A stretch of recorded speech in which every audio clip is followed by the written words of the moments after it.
It can be quite violent on the body, but it seems to work, despite it being so challenging and, yeah, as you said, vomit, diarrhea, and everything.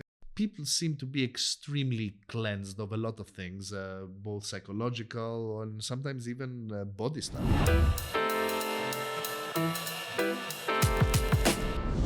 Do you do jiu-jitsu? Not yet. I did 2 sessions. I want to ask you actually about the... We can talk about jiu-jitsu too, yeah. I'm a proud blue belt. Well, You're a was. blue belt. Was. I haven't done it in years. How many years did you do? 3. 3. I got blue belt at 2 and I continued for 1 more year, but then I got injured and now I'm scared. I want it. My body wants it. It's very easy to get hurt in if you don't have a good partner or something like that. Yeah, I have a suspicion, because I don't know exactly when I got injured. Mm-hmm. I have a suspicion that it was a specific partner that was Julapi.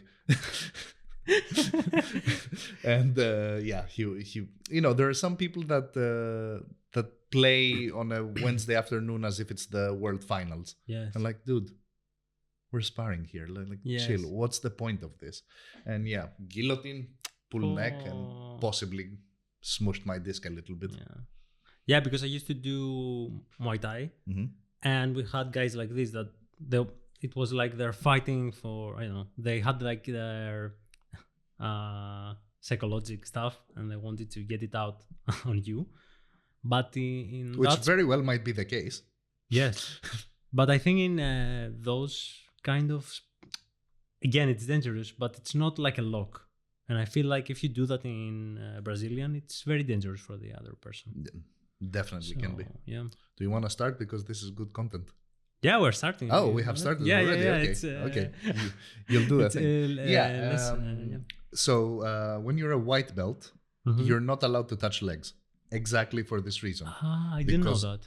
A clumsy leg lock can leave the other person lame for a while, or possibly forever, depending on how much damage you do. Surprisingly, the less dangerous things are the chokes. Okay. Because what's the worst that will happen? Yeah, you will go to sleep. We will lift your legs a little bit. Blood will rush to the head. You'll wake up and you'll be very, very confused. But that's pretty much it. But yeah, anything that has to do with joints can be dangerous. I remember once I was sparring with a friend, and generally I'm careful. Like I don't do crazy shit. But I had him in an armbar, proper armbar, and he wasn't tapping. He was squirming. I said, I have you. No, and he was squirming. And I kept doing and doing and doing and doing. And at some point, from within the elbow here, I hear a crack. And I just release and everything. Nothing. It was not pain at all. It was, the opposite, the equivalent of cracking your fingers. Okay. But yeah, it was extremely scary. Yeah.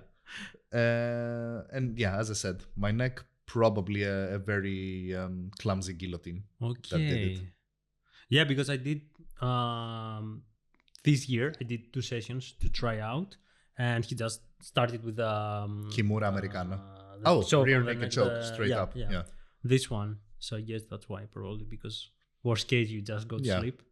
Okay, but I want to start. I wanted this year to start trying more things that I always wanted to, and I haven't done. And Brazilian was one. Like pick your sparring partners carefully. That's all. Yeah, it's a beautiful sport. It's amazing. It's addictive. And you will see what I mean. Like once you get into it and you get the logic and the flow, you will catch yourself looking at people in the street and be like, oh, the way he's standing or the way he's positioned or sitting, I could do that, or I could do that. Okay. You start thinking of plans of attack. It's like chess, essentially. And you don't have to hurt yourself. It's common, but you don't have to. Just find people that are going there to develop the technique and not there to get submissions to, satisfy their ego, essentially. Yes. Oh, yeah. I think you put it very nicely. In my first teacher's school here in Greece, I don't remember exactly, so I'll butcher it, but the notion will be the same. You stepped in and there was the coat hanger, to leave your coat. And it said, here you leave your coat and your ego. Oh, okay. You don't take your ego inside. Nice. Some people did, but Okay, nice. I think it's also up to the teacher sometimes too.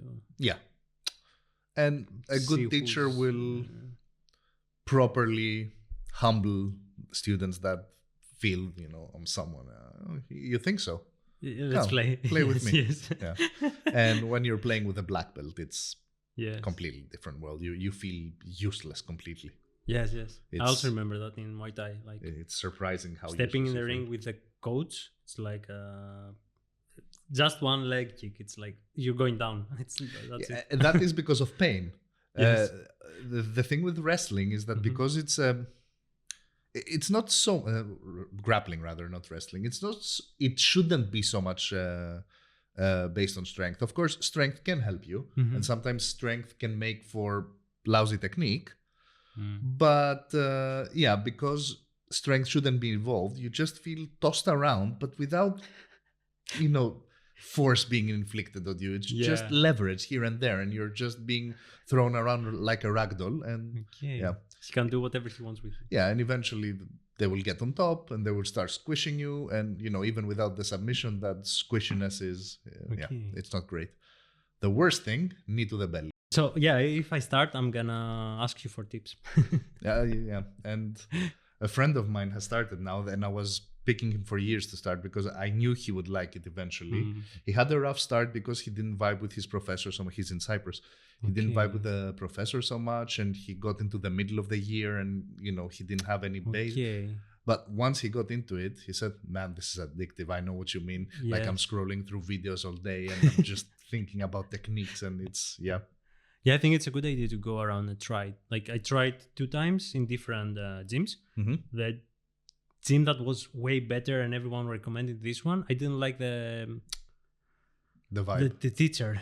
The other one was way better. Do you remember name? So the one is Octagon at Gazi. I think that's the big one. It's like 10 years and the teacher is very good, but it's so big that he doesn't teach himself now. It's other people. So it was a good gym, but it wasn't so, I don't know, the teacher wasn't like into it. And we went to the other one is Agoye in Peristeri, Anthopoli Metro.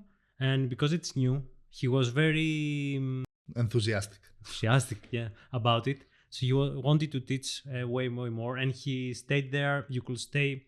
The class was 1.5 hours instead of 1, and you could stay for one extra hour. Is the typical usually. Okay, the other one was 1 hour with the warm up, and this one was 1.5 hours plus an extra hour if you wanted to stay there for free and just train with him or do whatever. That must be new. I don't know that one. Octagon, I remember. 1 year, I think, but he was like super. I used to train with Grisha Baja. Okay. Which is down in Calithea, but he also did lessons closer to where I live in Oaxaca, Irini. Okay. Yes. And at some point I was also trying to make him collaborate with my capoeira professor, because I also did capoeira for multiple years. And it would be nice if I could do both at one place, but we didn't get enough students, and it didn't work out. I didn't even know we had capoeira in Greece. Oh, yeah. We have a decent community in Athens. Oh, nice. Like, I would say... That's why you do the handstands and everything. Yeah, that's where I learned all the acrobatics that I can do. Not many, but yeah. Nice. Yeah, capoeira was fun. Awesome. Do you want to tell a bit about yourself, what you do, who you are, etc.? Yeah, my name is Yannis. I work in tech, nondescript. It's not really important. It just fuels me, money-wise. I have founded/co-founded the Greek Psychedelic Society, which is the biggest thing I do apart from work right now, although I also started a master's this year, so arguably what I do, I think the master is taking control now. More time of my life. I volunteer with Psycare in UK, where we offer harm reduction services to festivals.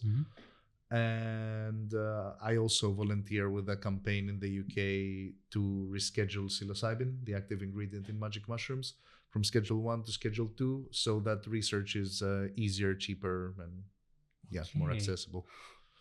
A lot of stuff. Yeah, I keep busy. The master, I didn't know about it. It's new. Okay. Because exactly, I didn't even expand on my job because, it's a job and I've been doing it for years, and this whole field a little bit, I've lost my passion about it. Like, I find it interesting and I still find interesting things to do, but I'm not as enthusiastic as I was 10 years ago. And generally, because of psychedelics, I have delved a lot into neuroscience on my own. And essentially I go to conference, I talk to people, they think I do neuroscience, I tell them I work in tech and they're surprised. And since that seems to be what interests me, I could have done a master's in neuroscience, but it feels very weird to have a bachelor in computer science and a master's in neuroscience. Like, there's nothing that connects those two. So I was looking last winter at masters in remote masters that I can do, both in the UK and in Greece. And I found in Greece, from Greek Open University, this master's in bioinformatics. Okay. And it felt like a bioinformatics / neuroinformatics. Okay. So it felt a little bit like a bridge between the two fields. Yeah. And a way to a little bit jolt my brain to do things that, it's not comfortable with, and not, just the usual thing that I keep doing year after year. Sounds hard, actually. Must be a lot of reading. Yeah, it does. And now we've started doing some quote unquote coding too. It's not exactly coding, it's modeling, but within the greater umbrella of coding. Essentially MATLAB and R. I don't know if you know about them. No. They're languages for modeling and statistical analysis and stuff like that. Okay. I'm gonna definitely go back to your work. I think the first question I ask everyone is, what's your goal right now? Where you're heading? Wish I knew. We started this whole adventure with the Greek Psychedelic Society a few years ago, and it seems to be gaining track. What track it's gaining and where this is leading us, I don't know. Every week is a surprise. It's surprising how small this world is of psychedelics and how many people you will meet if you spend enough time in it. Our goal at the moment is harm reduction via, proper information dissemination about those substances in Greek, because that didn't really exist so far, at least not in a systematic manner, like a blog post there, an article there, but nothing like a repository of information. And we also try to focus on the community building aspect. Because we believe, and experience has shown that one key thing to integrate after having those experiences, those really powerful experiences, is a community that understands and can help you come back into the world and, work with everything you have been given. And I'm just saying integrate with many words, essentially. And this is probably the number one feedback we get from audience. Like, thank you for, doing whatever community actions we do, from, gathering for a coffee to watching a movie. I think the first one we did in person was in Pnika. It was a gathering of people in Pnika. I don't know how many people went there, 60, 70, 80, I'm not sure. I wasn't there, surprisingly. We're also a global organization. Like, we have one person in San Francisco, one person in Canada. I live in the UK.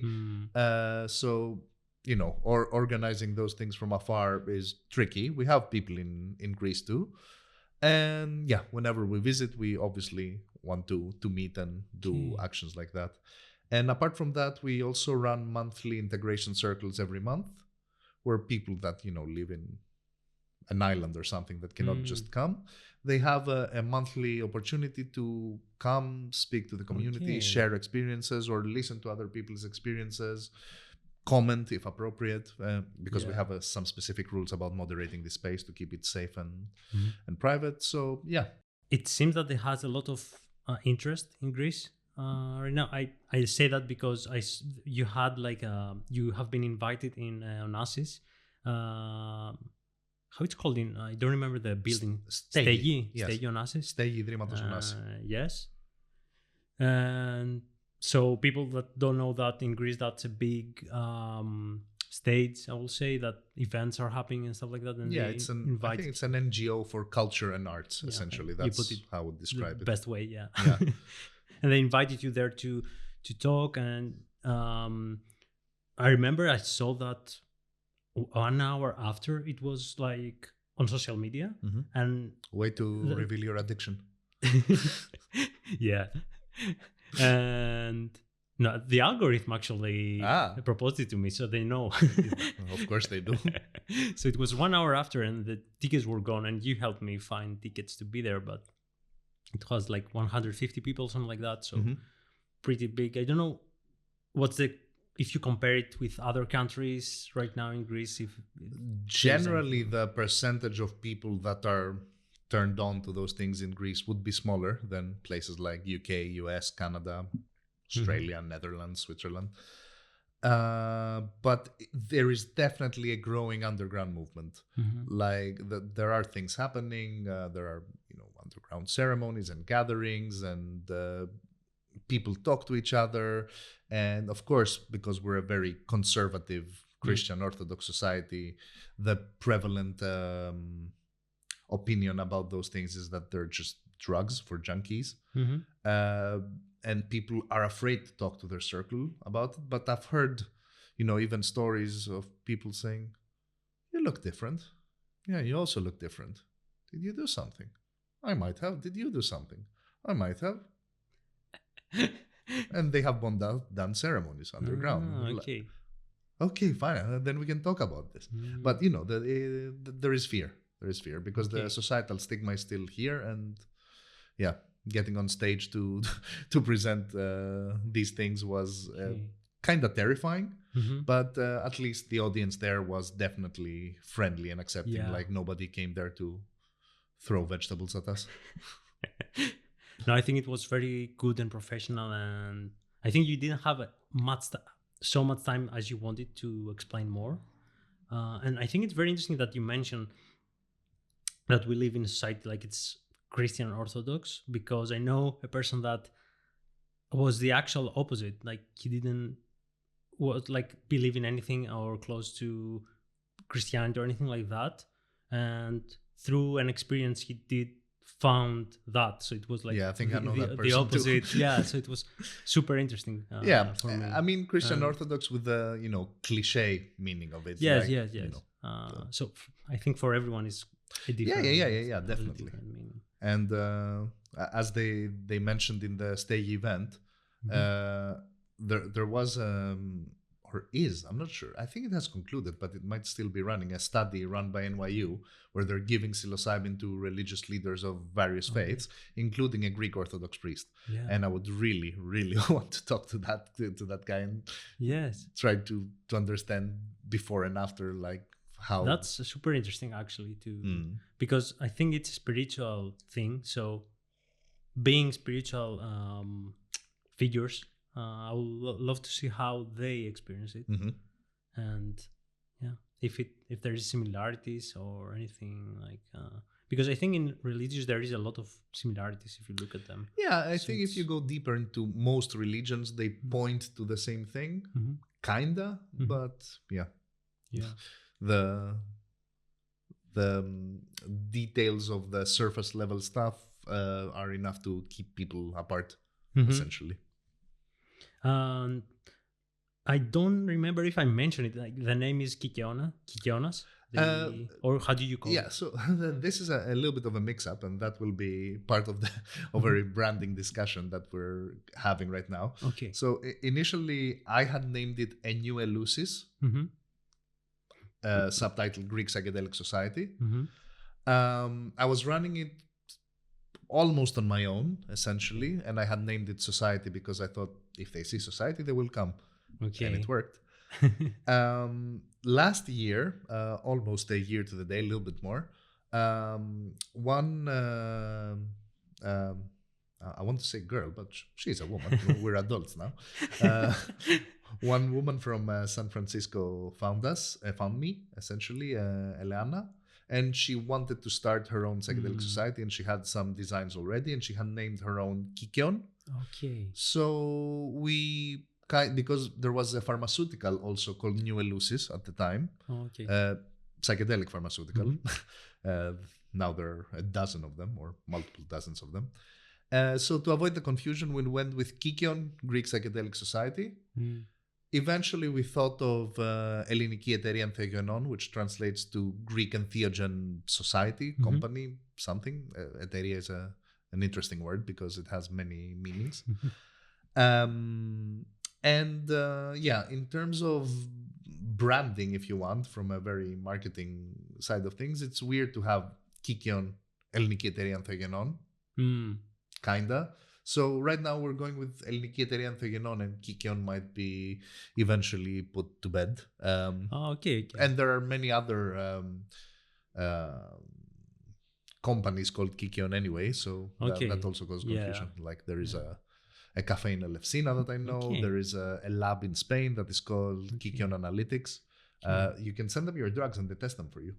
So good harm reduction advice. Say somebody has, bought a baggie of something, they can take a little bit, put it in another baggie, send it there, and they will send him analytical results. Okay. Which is a great service. Didn't know that this exists. Yeah. Okay.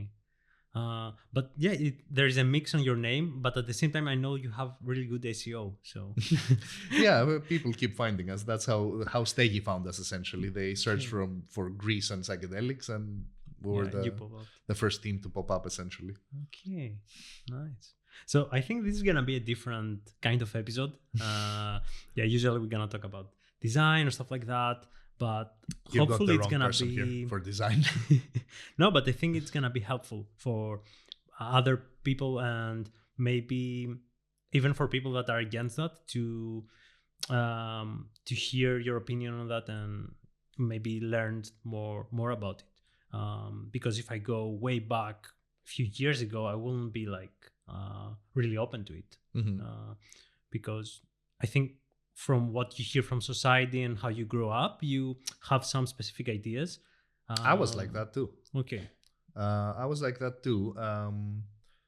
I would even judge people that, smoke cannabis here and there. Like when I was a student, it happens. Yeah. And then some people then told me don't be so judgmental, read about it. And I read about it and I realized that, okay, it's not the worst. The alcohol that I keep drinking, almost every night here is much worse. But I hate smoking with a passion. Like I hate the act of it, regardless of what is in the cigarette or the spliff. So I would have never tried it because of that. One summer, friend made brownies, tried them. I was very interested.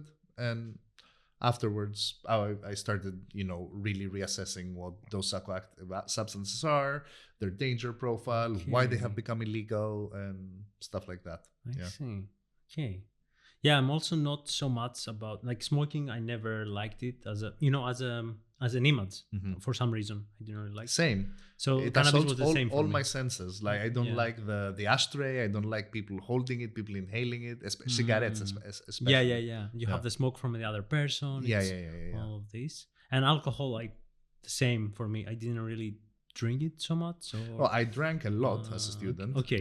Worryingly a lot. And then I stopped because I was no, this is too much. And now I might drink, one beer here and there, but I never get drunk anymore. Okay. Well, rarely. I have two particular friends that like to get me drunk. Okay. I think so. I'm going to go back to it. I want to ask you about leaving Greece, going to London, because I think you must be, because you talk about your work in the beginning, it's something you need to do for living, but at the same time I feel that you're really good at it, because I remember you had a really good deal before even leaving to go in London, something like that. So I was working as a web developer here. I went to a conference about the technology that I worked with, and they're one of the leading companies in the field, not in terms of development, in terms of hosting, essentially. Essentially started interviewing me on the spot. I thought we were just chatting. I was like, wait, this feels like an interview. And indeed it was an interview. So I went to the conference and I came back with a pending job offer, essentially. Oh, cool. So I didn't just go to the UK to find a job. When I went there, I already had the job waiting for me. So I just had to get the house and start. Yeah. Nice. It was a difficult period for Greece back then. I was, I think, the only person in my group of friends that had a job because unemployment was sky high. And we had the whole neo-Nazi drama back then, and the vibes were very dark. So even though it pained me to leave my social circles and my friends, when I took an offer that was more than 3 times, what my employers in Greece can pay, it was, And you left alone, basically. Okay. Yeah. I mean, my mother came with me to just help me settle there a little bit for a week. Basically, you were alone. Yeah. I was very scared to leave. I was very scared to leave even for a student, and I had the option to do IB, International Baccalaureate, to go to university abroad to study. But I was very attached to home and my mother back then, and I was very scared to make it on my own somewhere. So instead, I went Lykio, ENEO, and my goal was to get into a university in Athens for the same reason. I wasn't the best student because of severe ADHD mainly, not of lack of interest or intelligence, and I essentially got into computer science in Corfu, Ioannio Panepistimiou. Okay. So my initial reaction was, okay, then I'll give exams again, Panellinias, so that I probably manage to get in Athens. And my mother, and props to her for that, she was like, no, you will go for a year, and if you really don't like it, then you come back and you will. Well, I liked it. Nice. Well, we set up the house with everything. She helped me, and then she was like, okay, now I'm leaving, bye, hugs. I panicked for like 10 minutes, like I'm all alone, and then I was like, wait a minute, I'm all alone. This is cool. I went straight to the computer and started playing games. What's your favorite game? Currently, I don't know. I play, I'm ashamed to say this, League of Legends compulsively sometimes. I have an hour there and I want to relax and I just play this stupid game. I spent a lot of time in World of Warcraft as a student. But unlike many people, I don't regret it. Okay. I don't regret the hundreds of hours I spent there. I had amazing time. It was very social. Like I would wake up every day, put on my headphones, talk to my international friends all over Europe on Ventrilo or TeamSpeak or whatever we had. We didn't have Discord back then. And it was very social, and I didn't see it as an unhealthy addiction. My friends and my girlfriends at the time definitely didn't like it because it ate up from their time, although I had friends in Corfu that were also playing, and it is a great game, I believe. It's just that after a while, expansion after expansion after expansion, I just lost interest. It's like Pokemon. The first 150 were cool. Afterwards, I can't keep up. It's too much. Maybe the second generation, I'm okay with it, but after a while, I'm like. And same with World of Warcraft. Okay, expansion, cool, new content, expansion, cool, new content, expansion, and it becomes never-ending Avisos that just wants to swallow your time and your money forever. So I really like Apex Legends, but I suck at it. I'm 36 now, so my reflexes are not what they were when I was 20. And you're 36? Yeah. Oh, I thought you were 32 or something like that. Okay. And in terms of single-player games that I played lately, I love Baldur's Gate because I'm a D&D nerd, and it was probably the best. Did you manage to finish it? Yeah, twice. Oh, because I hear it's huge. Like, if you want to do it. Yeah, it is big if you're a completionist, but a completionist. Okay. Yeah. So it is big, but once you've played it once, then you kind of know what's going on and where to go. It's you can be more efficient on your second run. But it's the best. The game that managed to capture the feeling of a tabletop campaign. In a video game. Okay. I didn't ask you in Kikiaona, or I'm not sure how to. LTM. In the community, basically, how many people you're working right now in there? How many people you are? About 10, I would say. Okay. So we have a number of volunteers. Okay. I'd say 10 are the most active, although even that is... Mm-hmm. There is a gradient, let's put it that way. Yeah. Obviously, I think, especially if it's not like an employee. No. You cannot expect we all volunteer. from them to, Yeah, we all volunteer. A few of us give our own money, for hosting and our Zoom meetings and stuff like that, because we cannot work with free Zoom, obviously.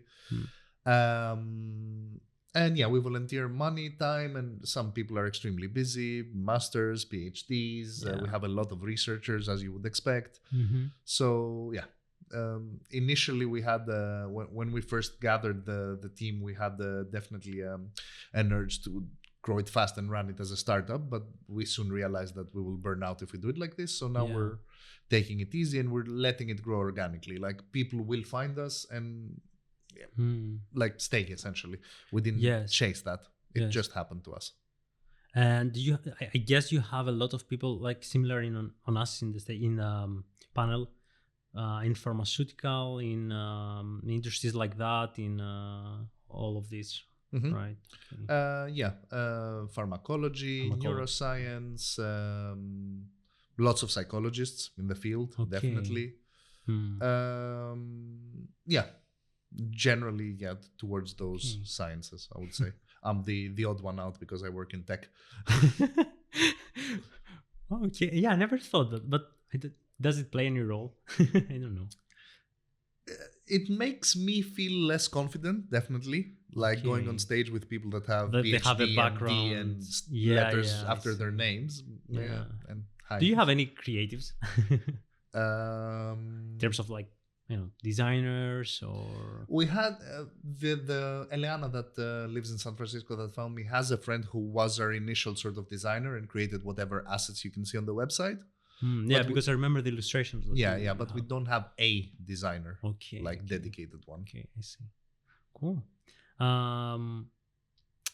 So how I don't know where I will go to it like a. No, I think the question I need to ask first is, do you encourage this, like people trying it out, or is it because I think you mentioned, I think it was in the panel that you say to people, don't do it, or don't do it. You need to do it correctly or something like that. Yeah, so, we definitely don't encourage. Okay. It's just that people will do those things and more things. Like, people do crazy shit. Yeah. So given that people do crazy shit, it's best if they're informed about what they're about to embark to. Okay. Our attitude is that if you want to have such an experience, find an appropriate place to do it with people that will take care of you. Know that you have a safe place to return to afterwards. Have a community, which, as I said, is what we're trying to build, that can help you integrate those experiences. Do them with an intention. Don't do them, as escapism, because you're going to have a bad time. And generally be safe. Essentially, it's not something to be done lightly. Yeah, I think that's a misunderstanding of doing it like for partying or stuff like that, and I guess that it's a part of it. It is a part of it. The psychedelics are extremely multifaceted. Like, they have their revelrous side, they have their spiritual side, they have their therapeutic side, they have their creative side. And that's why the panel was a very vast array of people, from psychologists to anthropologists to pharmacologists. I was thinking about, most people would think for shrooms, for example, it's I will take it for going to a party. Be, if you're experienced with them and you take a very small dose and the party is with your friends and very safe and very cozy, you could just end up having a great time and giggling with your friends all night, which is not bad. It's fine. Just, you need to know, they need to know, everybody needs to know. Like, you should treat it with the appropriate respect. And if things become challenging, your friends need to know how to deal with that. Yes, you need someone to know. You might take them for shits and giggles, and you might start processing trauma that night. Yes. And your friends need to be open and accepting and help you with that. Yeah. Ideally, some people should be sober. Yes. Always, for safety. Yeah, I'm saying that because I think that will be my reaction. Like a few years ago, I will think like when you say mushrooms, I will think, okay, you're gonna take it and go have fun outside. I will never think about it like in a therapeutic way or a spiritual journey or something like that. Once I started researching it more, I realized that there's different facets into it. So that's very interesting. Would you like to say a bit more about psychedelics in general, like to inform people? Yeah, the classical psychedelics that most people would stumble upon are mushrooms, LSD, possibly DMT, mescaline maybe, if you're more of a connoisseur, or if you go to a retreat where they serve brews made out of mescaline-containing cacti. The general rules apply to all of them, like what the culture has been saying since the 60s, set and setting, which means mindset and environment. Like, don't do them the next day after a breakup. Probably.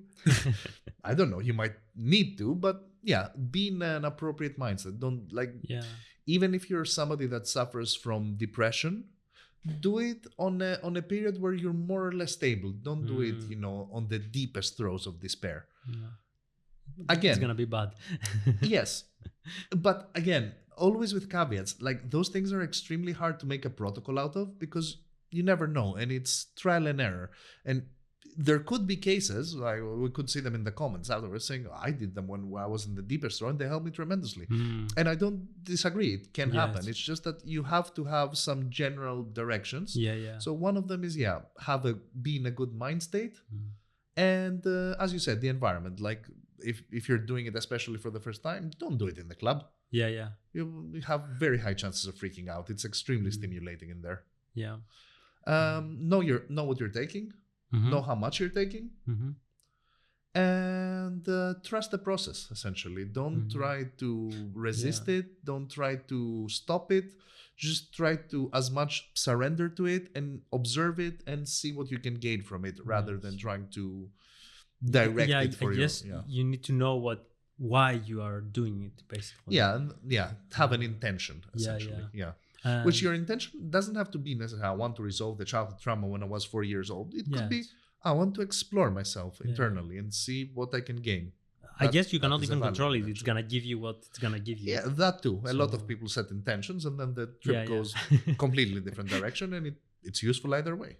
And if an experience is challenging, don't just go into the mindset of I want this to stop. Just try to take a step back, take a few breaths, and see why it's challenging. Try to inquire it, observe it and inquire it, and see what it's giving you. Because from a lot of people's experiences, the challenging experiences were the most useful.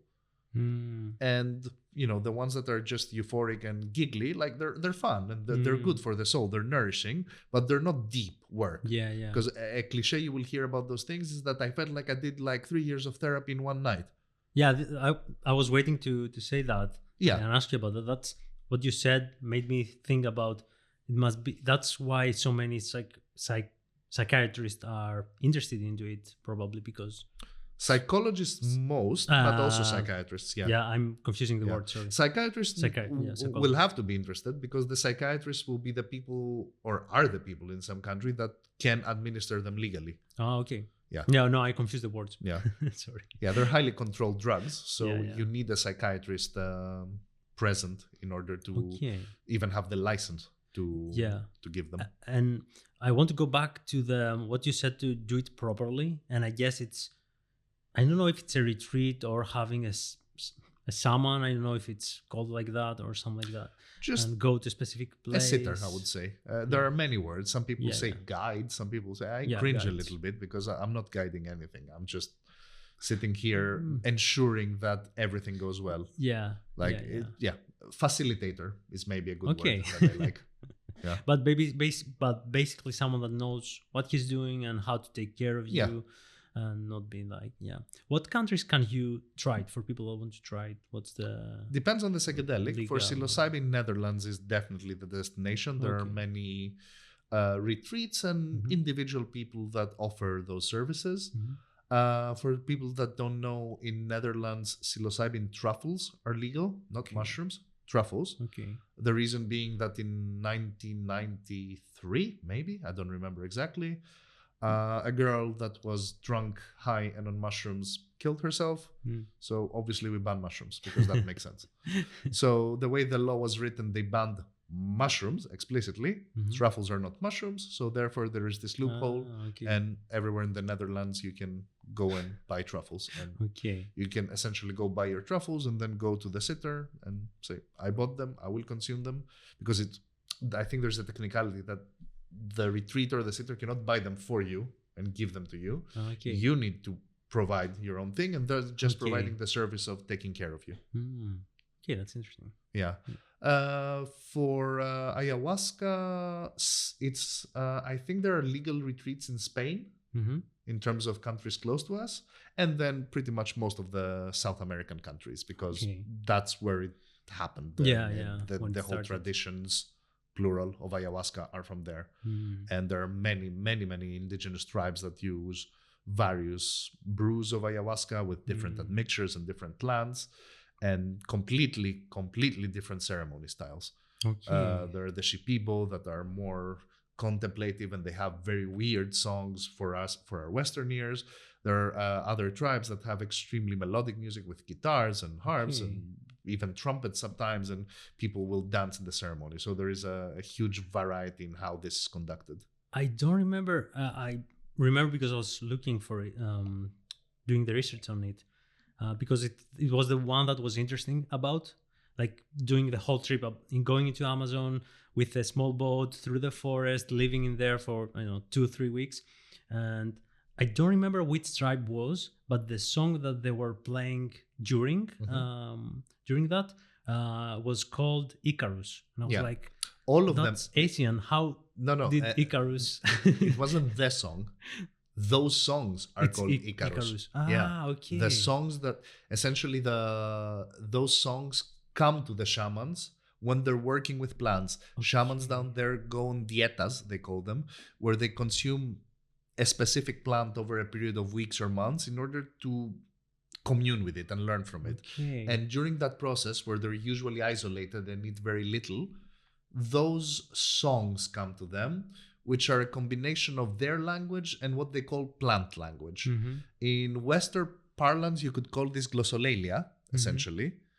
And the product are those Icaros, which from tribe to tribe differ a lot in style too. Yeah, I didn't know that. But it seems very weird to me to hear like a Greek word. Icarus, like back then. I don't think it has any connection. I think it's their word, and it just it just happened. A coincidence that it sounds the same. Because it was super weird for me. Okay, cool. And any other countries?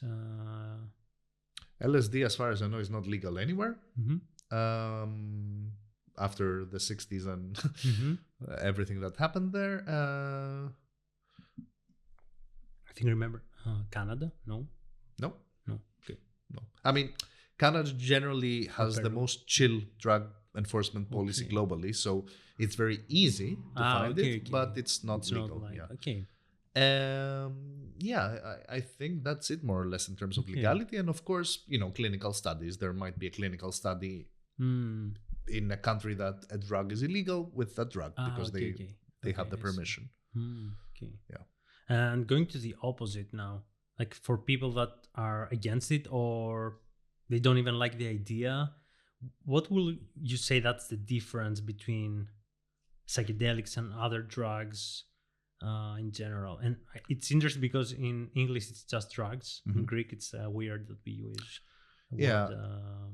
drugs is a better word than would translate to pharmako in Greek. Yes. And pharmaki, it's essentially drug, and it can be good, it can be bad, it depends on what it is and on the dose. It's what they say, the dose makes the poison. So surprisingly, even though Greek is such a rich language, the English term nowadays is better.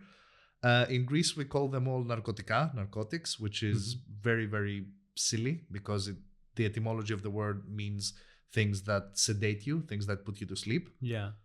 saying that methamphetamine is a narcotic is an oxymoron. Like you won't sleep for 3 days, so it's literally the opposite. It's a stimulant. Yes. In Greece, we should call it diagertiko. Yes. A better way to describe all of those things, in my opinion, is psychodrαστικές ουσίες, psychoactive substances. Okay. And psychedelics are just one subset of those. We have psychedelics, we have stimulants, we have dissociatives, we have narcotics, we have relaxants, we have a lot of things.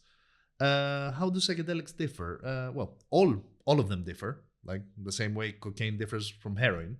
Heroin is extremely sedating and puts you in a cozy, I guess, state, whereas heroin just wires you up and boosts your ego and makes you think you're the king of the world and that you have tons of energy. So how do psychedelics differ from most recreational drugs? I would say psychedelics are not escapist, essentially. That is one of the fundamental aspects of them. It's rare that cocaine, for example, will turn on you or give you a bad trip. It could. You might do too much. You might start having heart palpitations and get paranoia and stuff. It could. But it's not like it will, show you your fears and insecurities and force you to introspect and stuff like that. They're non-addictive. If anything, the opposite, because after a powerful experience, a lot of people were like, "Oh, I really don't want to repeat this. I need to process what the hell happened to me." And apart from that, they're also not addictive on a physical level. If anything, once you take them, the receptors on which they act are immediately downregulated. And it takes 1 or 2 weeks, depending on your metabolism and your body physiology, for them to upregulate again and the drug to be active. So, if you wanted to do mushrooms daily, you would have to keep upping the dose exponentially. And after a while, it wouldn't even make a difference. Okay. So, so from my understanding, like if you take it today, if you do it for like tomorrow or after tomorrow, it doesn't do anything basically. It will do something, but it will be so it's reduced. Not the same as, or you will need a monstrous quantity to achieve the same level of intensity. But even then, the experience wouldn't be proper. And I guess that's why also it's not so, like if you look like drug lords, it's cocaine, or it's very specific, like crystal, it's very specific. Things that you'll never think about binge. Shrooms, for example, that people are making money out of it. No, because it's it's not so addictive. So to sell it like in a daily basis. No, most people, especially for high doses, will do them. I mean, you might do them intensely for a while until you resolve some things, and then once a year, once every 2 years, once every 5 years. Depending on how often somebody needs a little bit of a reminder of the things they need to be focusing on. I think I heard that from a lot of people, that they're gonna do it once and they're gonna have like that experience, they're gonna change. I don't know if that's a correct word, but after that they don't really want to do it again, even if it's a good experience or not. Because it is very intense. Undoubtedly. Like I don't know. You might never been in a roller coaster. You go on a roller coaster and say, "Okay, that was crazy. I'm not doing this again." I see. Or if you're an adrenaline junkie, you say, "I want to do this again." But you get my point. It's not just something that feels nice and you want more of it. Yeah, for sure. And I think I like what you said about after doing it, you need to take time to think about it and to integrate it. So definitely. It definitely reminds me of therapy, or you need to basically work on it. It's not so. If you need to put work on it, I feel also that most people don't really want to do that. No, so and that is also from people that want to do the work. There is also a very common trap that I would like to mention, that you might have a profound experience, a very therapeutic experience, and feel like, okay, now I'm healed, now I'm changed. But no, you will return to your old bullshit very, very quickly. And it takes, like, they show you the way, but it's up to you to walk that way afterwards. And that's a trap that a lot of people fall into. And they could be, repeating those experiences to find that healing, not realizing that the healing now is in the here and now. You won't find it in hyperspace. Also, it could be like the case of they're trying to tell you something, and if you don't want to hear it or you're not ready to hear that. Yeah. Although generally when they tell you something, it's very hard to dispute it, because it's you, essentially. We say they, but it's you. And when your inner truth comes out, your ego might say, I did that, but I did it because the other guy that... Boom. No, you did it because you did it, and you shouldn't have done it. Okay, I guess. I think, that's what you said now made me think about like your ego. What you said, we tend to do that to say like, it's not my fault, it's the other guy's fault. Yeah. But when you're alone in that situation, basically in your own head, it's very difficult to lie to yourself and say... And even if you're not lying, even if in part it was the other guy's fault, okay, it was the other guy's fault. What could you have done better? I don't remember now, I'm gonna probably butcher it. There is an ancient quote that says, when you say it's someone else's fault, you are in the start of the journey. When you say it's my fault, you're in the middle. When you say it's no one's fault, you are like in the end of the of the journey, something like that. I probably butchered it. I need to find it later. I got the point. I like another one that comes back to doing the work. It's called before enlightenment, chop wood, carry water. After enlightenment, chop wood, carry water. You still need to... Yeah, somebody needs to. Yeah. There's a nice meme going online right now saying everybody wants to do ayahuasca, but nobody wants to do the dishes. That's good. By the way, I think sometimes doing the dishes, it's like a meditation. I don't know why. It keeps you in the state. Cleaning your house. Yeah. Of course. So it's interesting also. Yeah, we cannot... Like, those experiences are insanely beautiful and therapeutic and spiritual and far out, but we cannot live there. It's not sustainable. We need to return here and actually work on ourselves and work to make the world better according to, what anyone believes is better. It's not like psychedelics will point everyone to the same direction, because that is also a very common misconception. A lot of people think that, I'll take them and become a hippie.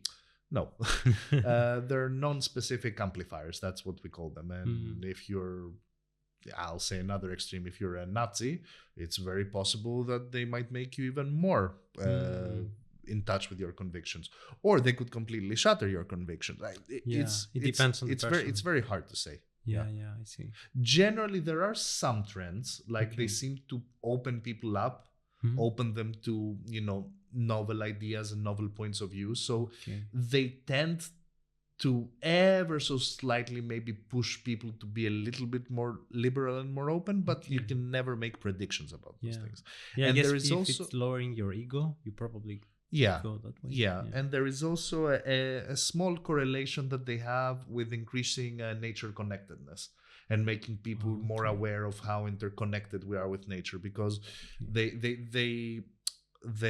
dissolve boundaries, and when the boundaries are dissolved, you can see and you can feel the interconnectedness of it all. And if you are doing it in nature, you can actually feel part of nature and see how everything interacts, like from the roots to the trees to the plants to the animals and everything. And that can potentially push you towards having more ecological worries, let's say. I won't say I see. Go become an activist, but at least that's why you see the trends, basically. Yeah. Those are but it's not like, a hard pushing towards that direction. I would say it's like maybe a little nudge that a lot of people will just completely ignore and, go completely different way.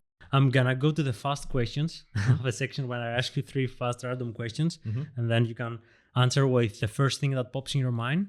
Okay. And after that, you can expand. Are they pre-prepared, or are you... Yes, I need to find. So first one is, what's a documentary that everyone should see?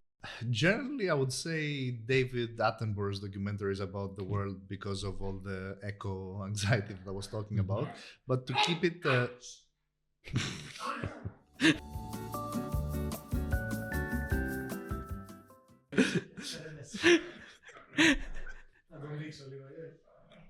We have some audience in the room. Bring him. To this one, which is auto-focusing. Special guest. Put it on. Hello. Hello.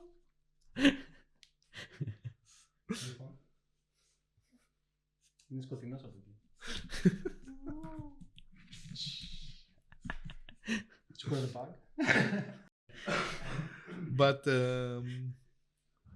to keep it closer to the theme of psychedelics, I would say a very good introductory documentary for people to see is Michael Pollan's How to Change Your Mind and the accompanying book. Okay. For people in the field, it's kind of preaching to the choir. Like, apart from some nice personal stories, you won't get very much information. But for people that are completely clueless, that is a very good starting point. Okay.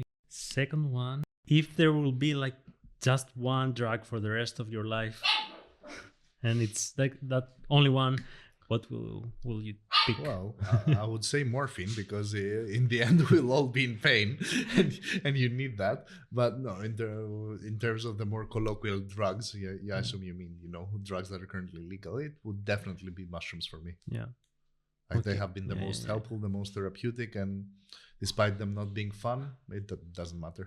I would always want to have access to them. Personally, I like that aspect of it's not fun, because it makes it more interesting, more like Will you recommend this one, like, for if someone needed to try one thing? No. Will it be that? No, surprisingly no. Okay. Drugs act very differently to different people, from psychoactive to non-psychoactive. Even paracetamol acts differently in different people. So and this is one of my critiques with the current medical model that we have in the West, that we're trying to shove the psychedelics into. It's very hard to make protocols out of them. So one drug that might be extremely useful therapeutically for one person might just be bunnies and rainbows for another person. And one drug that is borderline recreational for one person could be deeply therapeutic for another person. So yeah, it's very hard to say. It's generally a trial and error process. And it's very likely that different ones could help you with different aspects of your life. So since it's so different for everyone, and you cannot really put it in a box, I will say, do you think in the future it will be easy to legalize them in terms of therapy, in terms of, They will be legalized in terms of therapy, but they will be legal, and they are legalized already in some countries, but it's mostly done under this strict Western, protocolization regime, where you say, for treatment-resistant depression, that amount of sessions, psilocybin, 25 milligrams with a therapist, and 6 sessions afterwards, and that is the protocol. Okay. And if you don't respond, well, too bad. There's no other protocol. In places where they have been, like Oregon, where they have been more loose, you could potentially have the opportunity to do a trial and error with various psychedelics and various doses with your therapist, because there they have essentially decriminalized it, and they have given some very basic framework for facilitation and/or psychedelic therapy. Whereas in a lot of other places it's done underground. And yeah, of course, if you're working underground, you also have this opportunity. But whatever legal avenues exist this way are restrictive in terms of the protocol, the drug of choice, and the dose. Okay. Yeah, I see. Generally, the doses will work for most people to some extent, but some people might need more, some people might have needed less. Yeah. And you don't know those things going into it unless you've tried. Yeah, I think. And it's what we were saying before we started recording, where you said for ayahuasca, you said you were interested, and you were thinking that they might give you too little. Yeah, initially they will, to gauge you and for you to gauge yourself. Yeah. And usually, I won't say that forever it did, but usually the second night you have the option. How much do you want to drink? Yeah. This is what I want to say, actually, that from that they're gonna give you a small dose just to see how you react. And some people are extremely sensitive, and some people are just like cinder blocks. They don't Now they need insane amounts to break them down. So it depends on the. And from my experience, people that suffer from treatment-resistant depression tend to be very rigid. Because they have ruminated in those brain circuits for so many years. Those brain circuits, it's what they say in neuroscience, what fires together wires together.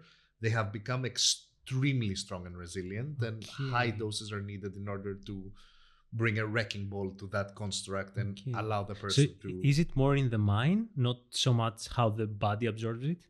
No, I think it's more in the brain. Okay. I mean, everything essentially, both. Like you could have, a higher than normal enzymatic activity that breaks them down before they reach your brain. But generally speaking, I would say it's mostly the brain. And last one, I think it's more difficult.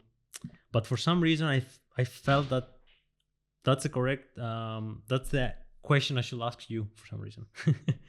What's the meaning of life?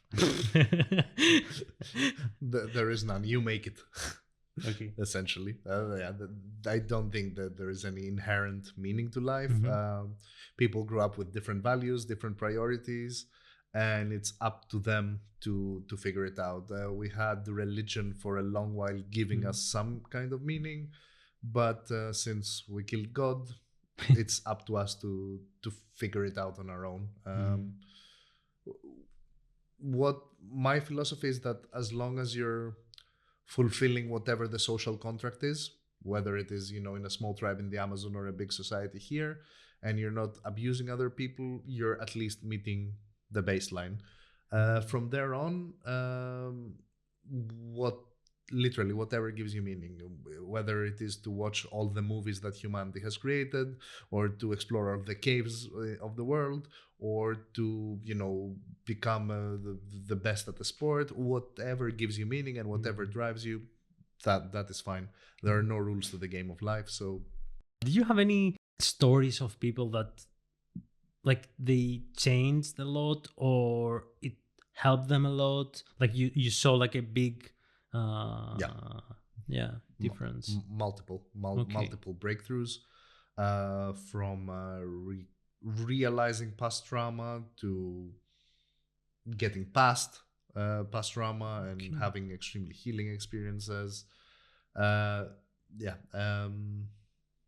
Numerous cases. It's just that I don't want to go into details because of course there are people's personal stories. But of course. Generally speaking, most people in this culture are in this culture not because colors, because they were actually extremely helped.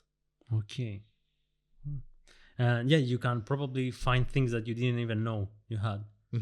Because I don't remember if it was in Joe Rogan podcast or another podcast, but I remember a guy that probably it was something like that, because most people like with him were doing MMA, stuff like that. And he tried out, I don't remember what it was, but something like very powerful. And when he come back from it, he freaked out a lot, something like that. And the other person, he wanted to just jump out of the window and leave or something like that. And the other person just grabbed him like a look, and he started to freak out because he was grabbing him. And I don't remember exactly right now what he was telling, but it was like he thought it was like an octopus or something. And then after this whole experience, he didn't even remember that story. And he realized that he had a trauma with getting suffocated. And he learned from his mother later on that when he was in her belly, that the umbilical cord. He was around his neck, and he almost died inside. I think I remember something like that story too. I think it was one of his close friends, but I don't remember whom. Because you mentioned Joe Rogan, asking if people have changed. Mike Tyson. Oh yes.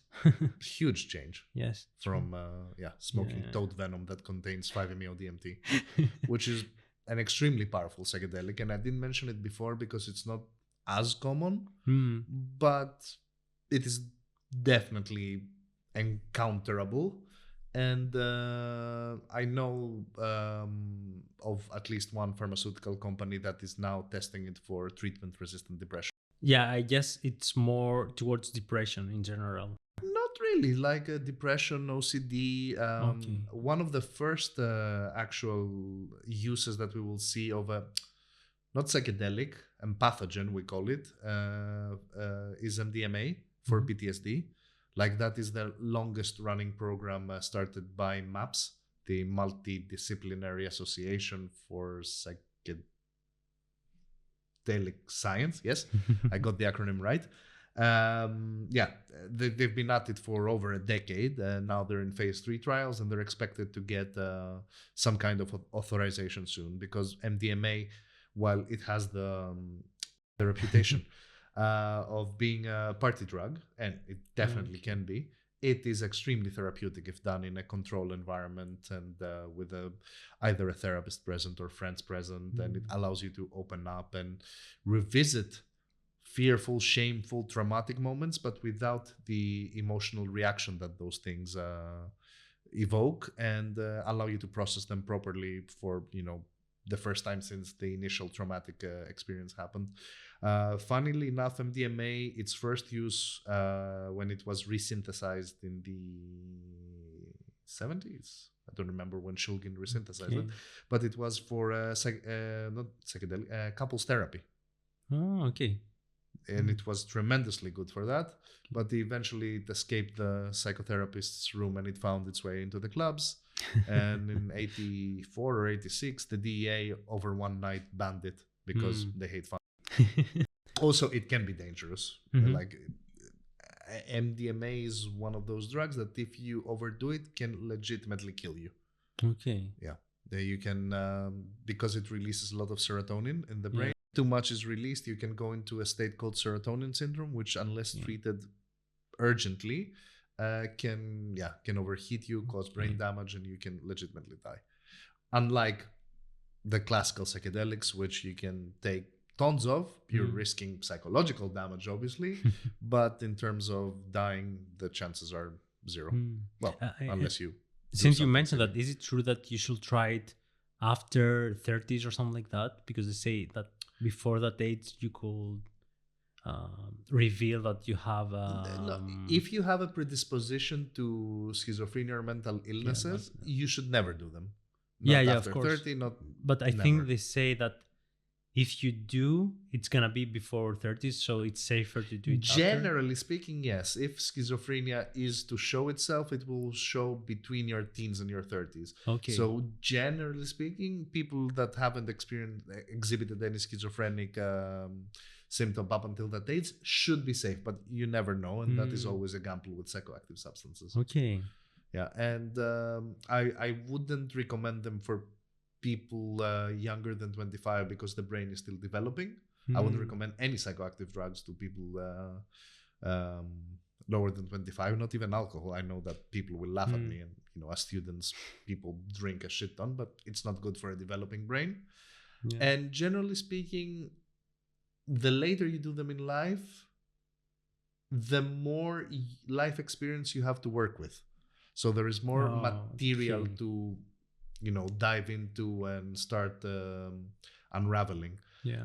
Obviously, if you're suffering from depression for 2 decades, I won't tell that person wait more to acquire more life experience. But I see. If you're doing them for general psychonautic purposes and exploration, the older you do them, the more you will have to work with more past relationship, more grief, more a lot of things. Okay. And I think the other thing I wanted to ask you, for creatives or work in general, because there is a trend about microdosing, where people, if you want to explain, I think you're going to explain way better what it is. And I wanted to ask you if it works. And microdosing is taking sub-perceptual quantities of a psychedelic, usually mushrooms or LSD. That's what people do. And by sub-perceptual, I mean so little that you wouldn't even be able to tell if you're on it if you were blinded. Okay. Like, that's how little it should be. And there was a hypothesis stemming from the 60s from Dr. Fademan that they can help with creativity or problem solving, or even, with your outlook towards the world and your mental health long term. while it sounds good, unfortunately, the best studies we have so far show that it's no better than a placebo. Mm-hmm. And that doesn't mean it doesn't work, because placebos work. Yeah, but if it works as a placebo, you don't really need to Exactly. take it. Exactly. Yeah. So I wouldn't really advocate for microdosing. Plus, those drugs, given the receptors they act on, can have very mild cardiotoxicity. But if done frequently over time, like if you're giving yourself tiny amounts, you might, and that's completely theoretical, nothing has been proven, you might induce some minute cardiac muscle damage. Why? Okay. So generally I wouldn't advocate for microdosing, but when it comes to like proper dose or small doses, even not like heroic doses necessarily, there is definitely a huge artistic side to this experience. The visuals that people get with either open or closed eyes are inspiring, to say the least, and they have affected a lot of people's art. Yeah. There is this whole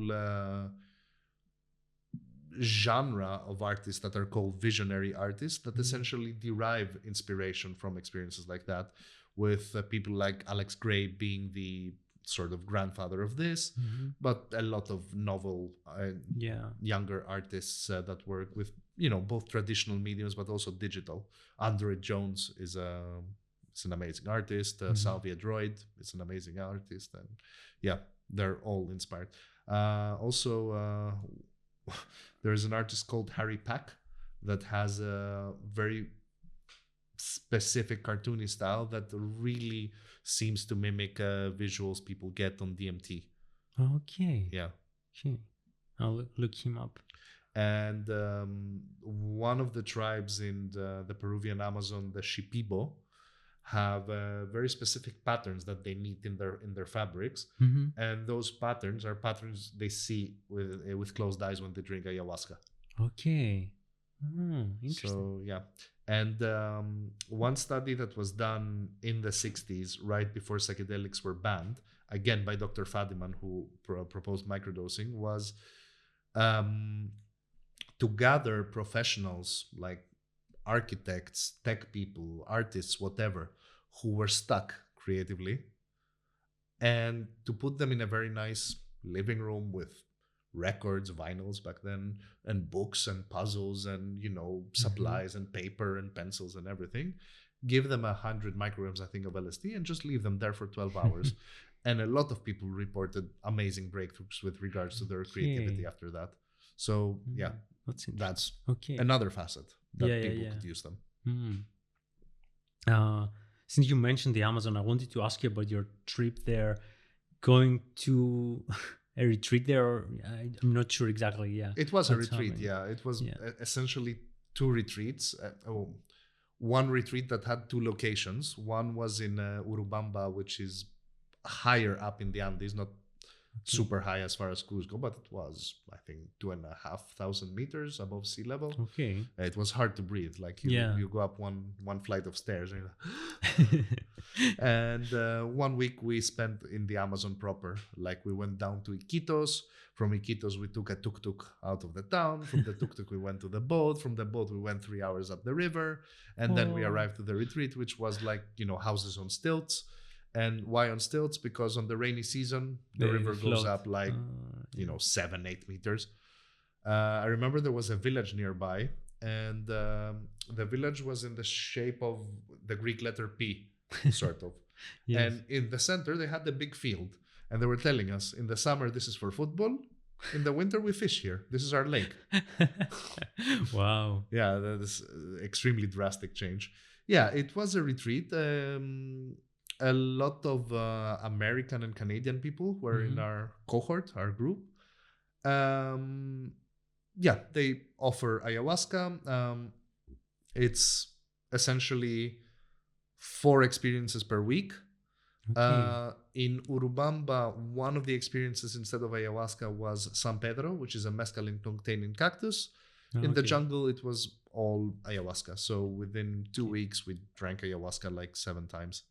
Wow. And one time San Pedro. It was interesting, definitely. It was very intense.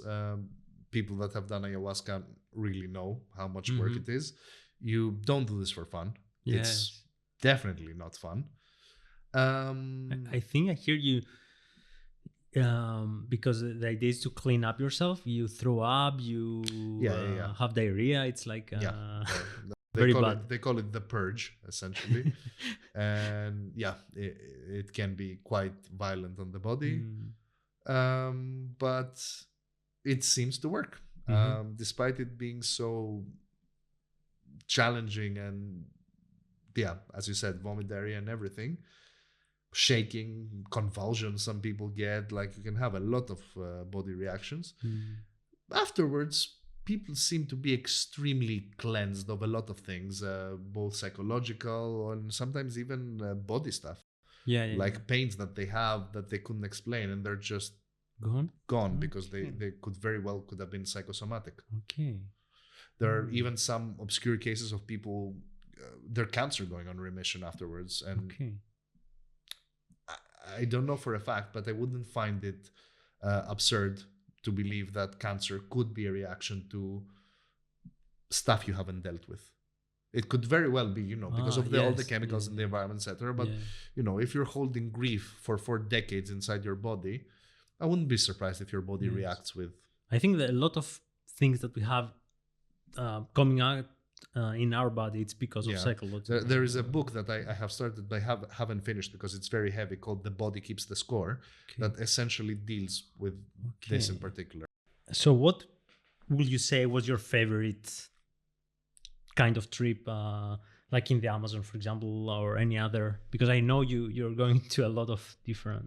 I would say the Amazon was a very nice experience because it's the jungle. We have grown up in the West, in cities. So it's super different. It's the bloody jungle, and it's savage. Like there are animals there and plants that want to kill you and ants that... I think in the Amazon, everything wants to kill you. Yeah, pretty much. And there are ants that come and just take a little chunk of flesh from your foot and you're just left there with a little wound. What the fuck? I would definitely say the Amazon was one of my top out there experiences because of the surrounding. So we are almost in the end. Where's the best place for people to find you or find more about your community and what you do? Psychedelicsociety.gr. Essentially, it's our site. It's not very pretty, but it's functional. But I think you're working on it. Yeah, constantly. We post a lot of content there for harm reduction, news about legislation, novel studies that are done. We're all volunteers, as we said initially, so it might not be at the rate that a professional outlet would publish things. And we're on social media, just if anybody searches Greek Psychedelic Society, they will find us. I'll have all the links in the description for everyone that want to check it out.